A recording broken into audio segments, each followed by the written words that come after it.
Բարև ձեզ սիրելի հայրենակիցներ, այսօր արդեն դեկտեմբերի 12-ն է։ Այսօրվա հաղորդումը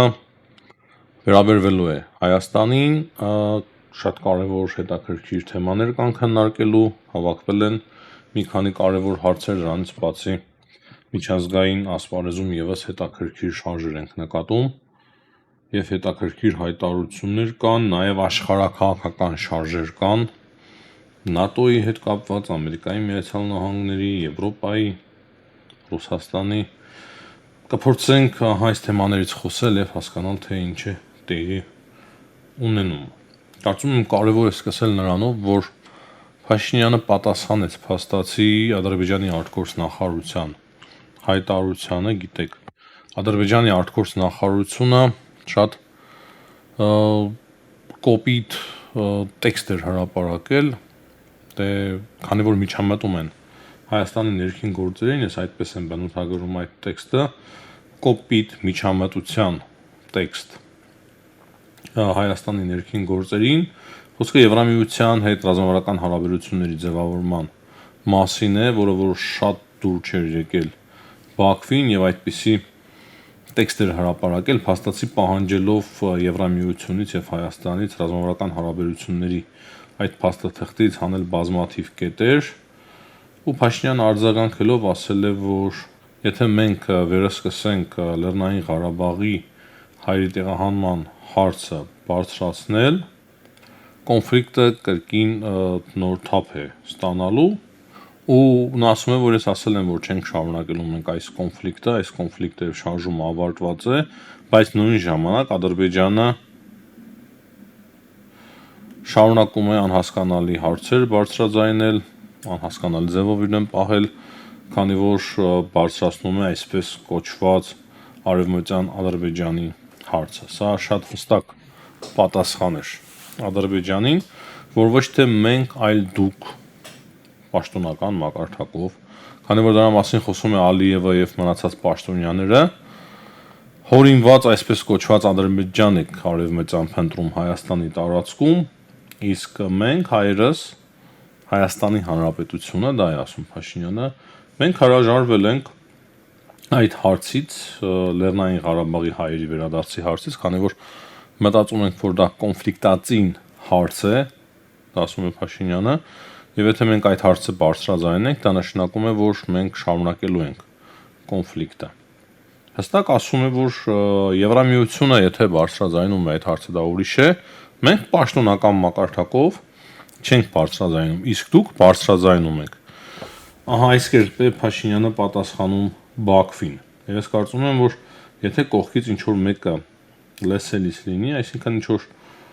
մեկ պետության արտգործնախարար կամ վարչապետ, ավելի հասկանալի կլինի Փաշինյանի դիրքորոշումը եւ Փաշինյանի հայտարարությունը միջազգային հանրության համար, քան թե ադրբեջանական արտգործնախարարության հայտարարությունը կամ Ալիևի հայտարարությունները այսպես կոչված արևմտյան Ադրբեջանի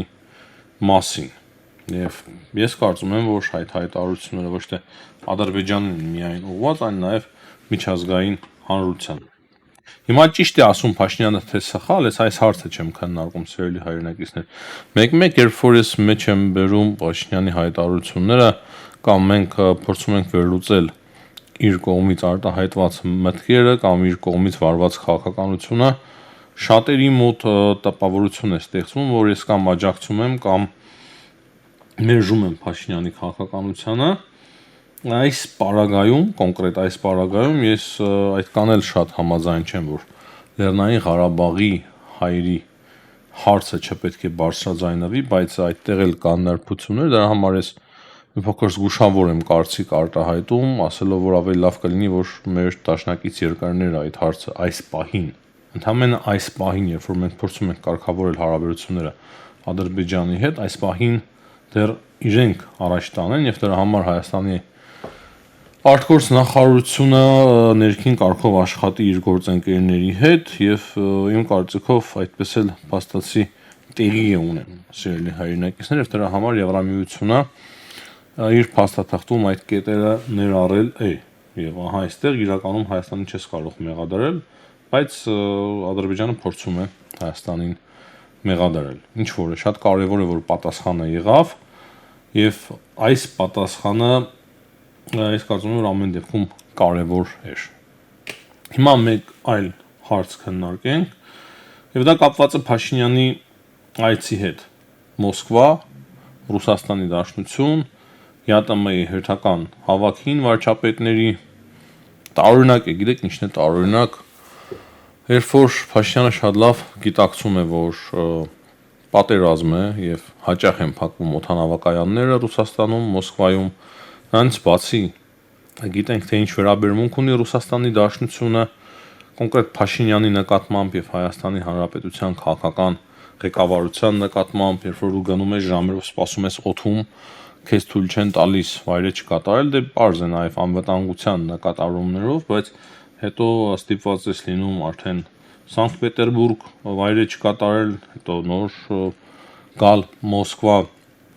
հարցեր է առաջացնում դա անձամբ իմ մոտ, քանի որ եթե ես ճիշտ եմ նկատում, Ռուսաստանի Դաշնությունը կարող է գնալ ցանկացած քայլի եւ այդ պահին կարող է նաեւ խոցվել Հայաստանի Հանրապետության վարչապետի ինքնաթիռը։ Այս թեման չէի ուզում խոսել, բայց ռիսկերը, վտանգները շատ մեծ են եւ դիտմամբ կարող է նման բան տեղի ունենա, հետո ասեն թե պատահական, գիտեք, տեղի ունեցավ։ Հիմա ասում են, որ դա նաեւ ինչ որ միտեղ պրևենցիայի ազդեցություն ունենա։ Պատահական չէ, որ ադրբեջանական ինքնաթիռներ խոցվել Ռուսաստանի օդում եւ հիմա խոսում են այն մասին, որ հնարավոր է նաեւ Ալիևի ինքնաթիռը խոցվեր, եթե նման բաների ընդունակ է Ռուսաստանի Դաշնությունը, ես կարծում եմ, որ լավ պետք է մտածի հայկական կողմը նման թռիչքներ իրականացնելիս Մոսկվա։ Հիշում եք, չէ, ինչպես տարիներ առաջ, կարծում եմ 10 տարուց էլ ավել անցավ, երբ Լեհաստանի նախագահի ինքնաթիռը խոցվեց, ամբողջ կառավարությունը Լեհաստանի այդտեղ կարելի ասել վարի գնաց եւ մինչեւ օրս ճիշտ է հաստատված չէ, որ խոցում է եղել, բայց շատ-շատերն են խոսում այն մասին, որ հատուկ խոցվել է այդ ինքնաթիռը։ Եվ դրա համար հիմա էլ երբ որ պատերազմ է ընթանում, երբ որ փակում են օդը, շատ հարմար է նման քայլերի դիմել։ Հաջորդը այն է, որ մենք գիտենք, որ ոչ մի ցույց Ռուսաստանի Դաշնությունում տեղի չի ունենում եւ չի կարող տեղի ունենալ առանց Ռուսաստանի Դաշնության իշխանությունների թույլտվության։ Դե ուղղակի ինքներդ պատկերացրեք, ինչպես կարող է որևիցե ցույց տեղի ունենալ Ռուսաստանում, եթե տեղյակ չեն կամ թույլ չեն տվել Ռուսաստանի իշխանությունները եւ կոնկրետ ՖՍԲ-ն։ Եվ ահա Փաշինյանի այցի հետ կապված 300 հոգանոց ցույց է, կրկին բողոքի ցույց է տեղի ունեցել Ռուսաստանի Դաշնությունում։ Եթե Գերմանիայում հայերը մեծ ողջավորությամբ էին դիմավորում Փաշինյանին, ապա հիմա Մոսկվայում կրկին բողոքի ցույցերով։ Եվ սա եւս շատ բանի մասին է նշանակում։ Եվ ահա, չնայած այդ ամենի, կրկին հեծանիվով դուրս է եկել Փաշինյանը Մոսկվայի փողոցներ, չգիտեմ, եթե մենք բոլորս ասում ենք եւ ընդունում ենք, որ Ռուսաստանը հիբրիդային պատերազմ է մեղում ընդդեմ Հայաստանի եւ խոսում ենք այդ վտանգների մասին, ապա ինչու է նույն ժամանակ Փաշինյանը այդ կերպ վարվում։ Իրոք ինձ համար անհասկանալի է։ Եվ գրեթե համոզված եմ, որ Հայաստանի հասարակության բացարձակ մեծամասնության մոտ եւս այս հարցերը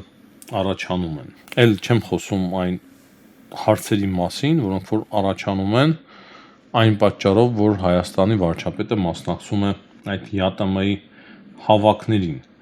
Օվերչուկի հայտարարություններին երևի նույնպես դուք ծանոթ եք, եթե ծանոթ չեք սիրելի հայրենակիցներ, երկու խոսքով ասենք, որ փոխվարչապետ Ռուսաստանի Ալեքսեյ Օվերչուկը ասել է, որ Հայաստանի հետ առևտրաշրջանառությունը շատ է նվազել այս տարի եւ հնարավոր է 6 միլիարդ դոլար լինի անցած տարվա 12 միլիարդի փոխարեն, ու նա դա բացատրում է նրանով, որ ռուսական բիզնեսը Հայաստանում տեղի ունեցողի ֆոնին շատ դժվարությամբ է Հայաստանի հետ ինչ որ գործարքներ անում, Հայաստան չեն գալիս ներդրումներ անելու, այսինքն հեռու են մնում Հայաստանից Ռուսաստանի բիզնեսմենները։ Եվ սա շատ դուրս քաղաքական հայտարարություն է։ Ու շատ բանի մասին է խոսում, կրկին խոսել են նրա մասին, որ Հայաստանը պետք է ընտրություն կատարի Եվրամիության եւ ԵԱՏՄ-ի միջև Չնայած որ Փաշինյանն էլ է դրա մասին խոսում, բայց իրենք անընդհատ դրա մասին հիշեցնում են, բայց նույն ժամանակ Զախարովան էլ ասում է, որ Հայաստանը ՀԱՊԿ-ի անդամ է մնում եւ ունի լիարժեք այն բոլոր պարտավորությունները ՀԱՊԿ-ի նկատմամբ, որոնք որ կան, ինչպես նաեւ ՀԱՊԿ-ը իբր պարտավորություններ ունի Հայաստանի նկատմամբ, անձամբ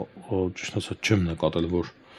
որևիցե պարտավորություն ունի եւ որևիցե պարտավորություն իրականացնում է, երբ որ կարիքը կա։ Մեծ Զախարովան խոսում է դրա մասին։ Ահա սրանք են Փաշինյանի այցի մասին, սիրելի հայրենակիցներ, իմ տպավորությունները ընդհանուր առմամբ Մոսկվա։ Այս թեմայի շուրջ շատ կարելի է խոսել, բայց կարծում եմ, որ իմաստ չունի, իրոք իմաստ չունի երկար խոսել։ Ես միշտ էլ ասել եմ իմ կարծիքը, որ մենք արհեստական ձևով չպետք է լարենք հարաբերությունները Ռուսաստանի հետ, շատ գրաքետ, շատ կամաց, կշռադատված ձևով պետք է թուլացնենք Ռուսաստանի ազդեցությունը Հայաստանում, բայց նույն ժամանակ պետք է այնպես այդ ամենը արվի, որպեսզի նոր խնդիրներ եւ վտանգներ չստեղծենք հայկական պետականության համար, բայց միանշանակ պետք է թուլացնել այդ ազդեցությունը եւ կապը, որը որ կա այսօր Ռուսաստանի կողմից Հայաստանի վրա։ Պետք է համագործակցություն լինի, պետք է նորմալ հարաբերություններ լինեն, բայց այդ ազդեցությունը քաղաքական հիմնականում նաև մեծ ճնշումը տնտեսության վրա, էներգետիկ ոլորտում այդ ամենը պետք է վերանա։ Հիմա կարծում եմ կարևոր է նաև խոսել, թե ինչ է գրել Ադրբեջանի իշխանամետ Մինվալը, այն անդրադարձել է Սամվել Զահրումարյանին, ես իրեն այդպես եմ անվանում, Զահրումարյանին, հետաքրքիր փաստեր է ներկայացնում, ես հակված չեմ հավատալ Ադրբեջանի իշխանություններին, թե ինչի դիմաց է կարողացել այդ Զահրումարյանը, ավելի ճիշտ Սամվել Զահրումարյանը փախնել Արցախից, ըստ այդ պարբերականի նա կոորդինատներն է տվել Ռուբեն Վարդանյանի եւ դրա համար ադրբեջանցիները թույլ են տվել նրան լքել Լեռնային Ղարաբաղը, բայց նաեւ չպետք է մոռանանք, որ դա այն անձն է, ով որ ստորագրեց փաստաթուղթ Լեռնային Ղարաբաղի ոչնչացման մասին, ճիշտ է չուներ նման լիազորություններ եւ իրավունք, բայց այդպիսի փաստաթուղթ էր ստորագրել տվյալ անձը։ Այդտեղ նաեւ այդ հոդվածում հստակ ասված է, որ ինքը կազմակերպել է հայկական դիրքերի զինաթափումը եւ ստորագրել է կապիտուլյացիայի ակտը, դրա համար իրեն թույլ են տվել։ Հիմա ինչն է կարևորը, սիրելի հայրենակիցներ, այն պայման չէ, որ Մինվալը նման հոդված գրի եւ մենք հավատանք, բայց մենք այդ մասին շատ վաղուց խոսում ենք եւ ես զարմացած եմ, որ այդ անձը, քանի որ Հայաստանը ժողովրդավարական երկիր է, քանի որ Հայաստանում չկա մահապատիժ, դրա համար եմ այսպես ասում, այդ անձը ուղղակի ազատ, հանգիստ քայլում է Հայաստանի փողոցներում եւ ոչ մի լուրջ քրեական գործ նրա նկատմամբ չի հարուցված։ Ես զարմացած եմ անկեղծ ասած, անձնական ոչ ճանաչել եմ, ոչ ճանաչում եմ, ոչ էլ անձնական թշնամանք եմ որևիցե ժամանակ իր հետ ունեցել, ծանոթ չեմ, բայց ով էլ լիներ, այդպիսի փաստաթուղթ եթե ստորագրեր, ես կվերաբերվեի այդ անհատին որպես իմ անձնական թշնամի։ Եվ ես կարծում եմ, որ հայկական պետությունը պետք է այդ անարդարությունը ուղղի եւ շատ լուրջ քրեական գործեր հարուցի տվյալ անձի նկատմամբ։ Չեմ ասում հենց հիմա, երբ որ ադրբեջանական այդ Մինվալը գրել է այս մասին, սա ուղղակի հայտարարություն կլինի, որ նրանք հիմա նավոդկա են տալիս եւ Հայաստանի իշխանությունները իրականացնում են այդ ամենը, բայց կարծում եմ, որ պետք է ապագայում այդ հարցով եւս Հայաստանի իշխանությունները անպայման, ավելի ճիշտ իրավապահ համակարգը պետք է որ զբաղվի։ Հիմա անցնենք միջազգային հարցերի քննարկմանը, շատ հետաքրքիր հավաք է տեղի ունենում Աշխաբադում, այնտեղ արդեն հանդիպել են Վլադիմիր Պուտինը եւ Մասուդ Փեզեշկյանը, Իրանի նախագահը նաեւ հանդիպել է Էրդողանը Վլադիմիր Պուտինի հետ, հետաքրքիր հայտարարությամբ է հանդես եկել Ղազախստանի նախագահը, նաեւ խոսել Հայաստանի եւ Ադրբեջանի միջև պատմական այդ հնարավորության մասին, խաղաղության ստորագրման հնարավորության մասին, պատմական հնարավորություն դա համարելով, ասելով, որ դա մեծ հնարավորություն է բացում Հայաստանի եւ Ադրբեջանի համար եւ ոչ միայն նաեւ ավելի մեծ գլոբալ տարածաշրջանի համար, այն ինչի մասին մենք շատ երկար խոսում ենք, եւ այդ հավաքի ընթացքում փաստացի ես տեսնում եմ, որ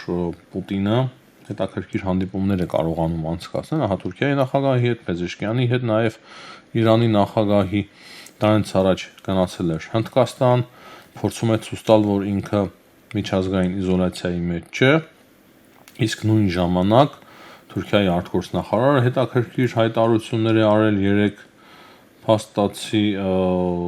ինքը կողմնակից է, որ այդ պատերազմը այլ կերպ ավարտվի Ուկրաինայի եւ Ռուսաստանի միջև Եվրոպային կոչ անելով, որ աջակցեն խաղաղության այդ ծրագրին, որը որ առաջարկվել է իբր Թրամփի կողմից, ու հստակ ասում է Հական Ֆիդանը, որ Եվրոպան պետք է ընդունի այդ տարածքների ցավոտ տարածքների հանձնման հարցը։ Նրա խոսքերով դա չնայած որ շատ ցավոտ է, բայց նույն ժամանակ կարող է ապագայում մեծ վտանգներից խուսափելու միակ ճանապարհը լինել, հստակ ակնարկելով, որ եթե նման քայլի չդիմի Եվրոպան, ապա կարող է պատերազմը հասնել նաև Եվրոպա։ Իմիջայլոց հետաքրքիր հայտարարություն է արել նաև ՆԱՏՕ-ի գլխավոր քարտուղարը, ու նա շատ բացի հստակ մեկ անգամ եւս ասել է, ինչու մեկ անգամ եւս, քանի որ սրանից առաջել էր նման հայտարարություններ արել, հիմա ավելի բաց եւ ավելի հստակ ասում է, որ մենք հիմնականում հաջորդ թիրախն ենք Ռուսաստանի Դաշնության, եւ նա ասում է, որ ինքը վախենում է, որ շատերը շատ ինքնագոհ են իրենց մեջ, բայց այդ շատերը չեն զգում իրական վտանգը, չեն հավատում դրան, սակայն ժամանակ ասում է մեր օգտին չէ եւ կոնֆլիկտը մեր դռների առջեւ է։ Ռուսաստանը հետ է բերել պատերազմը Եվրոպա, ասում է ՆԱՏՕ-ի գլխավոր Մարկ Ռյուտեն, եւ մենք ասում է պետք է պատրաստ լինենք։ Եվ նույն ժամանակ երևի արդեն լսել եք, որ Ամերիկայի Միացյալ Նահանգների կոնգրես եւ սենատ հանրապետականները մտցնում են մի օրինագիծ, որ կարող է Ամերիկայի Միացյալ Նահանգները դուրս գան ՆԱՏՕ-ից։ Ես չեմ կարծում եւ հավատում, որ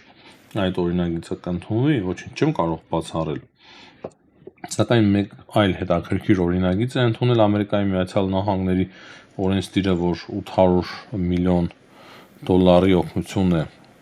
տալու Ամերիկայի Միացյալ Նահանգները Ուկրաինային, բայց դա վերաբերվում է 2 տարի տրամադրվող օգնության, դրանից բացի հետաքրքիր օրենք է նաև Եվրոպայում ամերիկյան զորքի վերաբերյալ, որ այդ զորքը չպետք է նվազի 75,000-ից, դա նաև կարող է սրտովը չէ Թրամփի, բայց այդպիսի օրենք է ընդունում Ամերիկայի Միացյալ Նահանգները։ Մեծ տրանսֆորմացիաներ են տեղի ունենում նաև Ամերիկայի Միացյալ Նահանգներում, Ամերիկայի Միացյալ Նահանգներ Եվրոպա հարաբերությունների մեջ,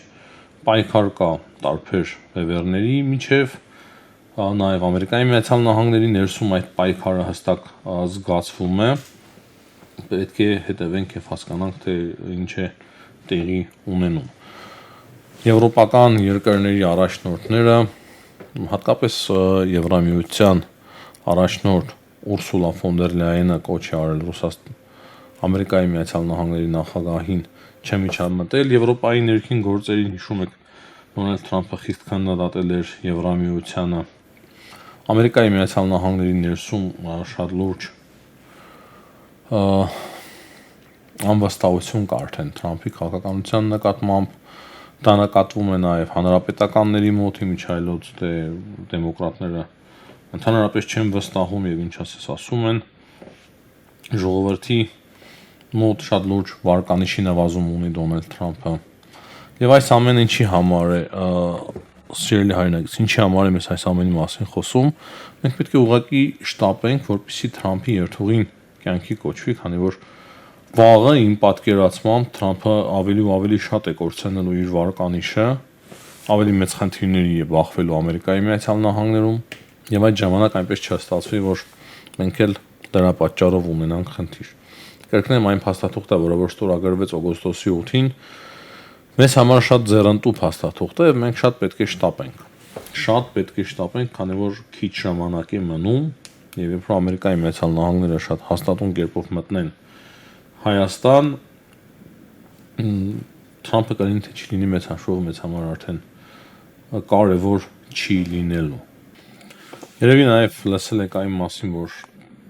Թրամփը խոսել է եվրոպական առաջնորդների հետ հեռախոսով, եւ այստեղ կարծես հիմնական դերակատարը եղել է Գերմանիայի կանցլեր Ֆրիդրիխ Մերցը, քննարկել են կոնկրետ տարածքային զիջումների հարցը Ուկրաինայի կողմից։ Երևի որոշ ինչ-որ տարածքային զիջումների, ես այդպես եմ հասկանում, Ուկրաինան կարող է եւ համաձայնվի, չնայած որ Զելենսկին հստակ ասում է, որ ռեֆերենդումի միջոց կարող է անցնել այդ հարցը։ Ժողովուրդը պետք է համաձայնվի, սահմանադրությունով արգելված է տարածքների զիջումը։ Ամերիկայի Միացյալ Նահանգներին փորձում են համոզել, ես որքան հասկանում եմ, որ Դոնբասի մասով այլ տեսակի տարածքային զիջումներ լինի, մոտավորապես ինչ որ տնտեսական գոտի լինի այն տարածքը, որտեղից որ դուրս է գալու ուկրաինական զորքը։ Զելենսկին էլ է խոսում այդ հարցի շուրջ, հիմա Թրամփի հետ ամերիկյան կողմի հետ քննարկումներ կան։ Նաև Ուկրաինայի նախագահ Զելենսկին հայտարարել է, որ Ուկրաինան եւ Ամերիկայի Միացյալ Նահանգները փաստաթուղթ կստորագրեն տնտեսական համագործակցության եւ երկրի վերականգնման մասին, ինչպես նաև անվտանգային հարցերի մասով, ճիշտ է Զելենսկին ուզում է, որ դա օրենքի տեսքով անպայման ամրագրվի, եթե Ուկրաինան եւ Ամերիկայի Միացյալ Նահանգները համաձայնվեն բանակցություններում։ Ու Զելենսկիի խոսքերով դա կարող է Մարշալի ծրագրի նման ինչ-որ մի փաստաթուղթ դառնալ Ամերիկայի Միացյալ Նահանգները, այսինքն անվտանգություն են ապահովելու Ուկրաինայի համար, ինչպես նաև վերականգնելուն են օգնելու Ուկրաինային եւ տնտեսական զարգացման հարցն են իրենց վրա վերցնելու եւ ինչպես արդեն ասեցի, ուղղակի կրկնում եմ, որ ամեն ինչ լավ հասկանանք, դերևս շատ վաղ է այդ մասին խոսել, շատ քիչ տեղեկություններ կան, այսինքն Ուկրաինան պատրաստ է զիջել այդ տարածքները, բայց ոչ թե Ռուսաստանն, այլ ինչ որ նեյտրալ է, հասկանում եմ, տարածքներ կլինեն դրանք ազատ տնտեսական գոտի, բայց դրա համար համաձայնություն կտա Ուկրաինայի ժողովուրդը,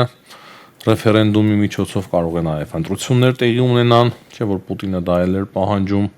ձևական կարող է ընտրություններ էլ տեղի ունենան, եւ զուգահեռաբար, երբ որ Ամերիկայի Միացյալ Նահանգների հետ համաձայնեցնեն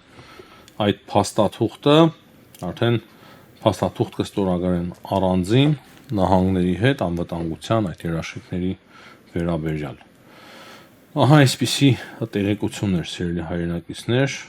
այսօր, բայց այդ հարցերը ընդհանրապես քննարկվում են։ Եվ մենք էլ խոսում ենք այսօր մեր վերլուծական այս հաղորդման մեջ այն հարցերը, որոնք որ